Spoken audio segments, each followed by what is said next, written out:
जब कृष्ण राधा से इतना प्रेम करते थे तो उन्होंने राधा को छोड़ रुक्मणी से विवाह क्यों किया? यह सवाल नया नहीं है, यह वही प्रश्न है जो सदियों से भक्तों के मन में रहा है। कृष्ण और राधा का प्रेम सबसे पवित्र माना जाता है, फिर भी राधा कभी कृष्ण की पत्नी नहीं बनी। क्यों? इस कहानी को समझने के लिए हमें पहले यह समझना होगा कि राधा कौन थी। भागवत परंपरा कहती है राधा कृष्ण का प्रेम नहीं, कृष्ण की आत्मा थी।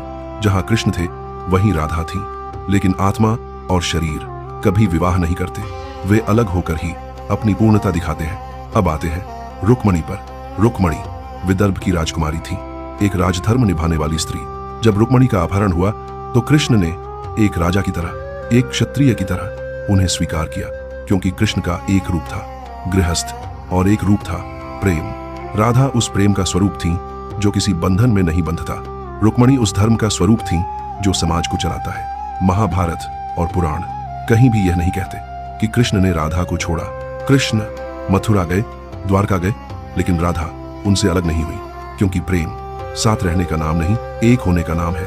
राधा को छोड़कर कृष्ण ने विवाह नहीं किया, कृष्ण ने विवाह किया क्योंकि दुनिया को जीना सिखाना था। अगर कृष्ण सिर्फ प्रेम में रहते तो वे भगवान नहीं, केवल प्रेमी कहलाते। लेकिन कृष्ण ने दिखाया प्रेम और कर्तव्य दोनों साथ निभाए जा सकते हैं। इसीलिए कहा जाता है राधा कृष्ण की आत्मा है, रुक्मणी कृष्ण का धर्म है, और आत्मा को कभी छोड़ा नहीं जाता। अगर आपको लगता है कि प्रेम सिर्फ पाने का नहीं, समझने का नाम है, तो कमेंट में जय श्री कृष्ण जरूर लिखें।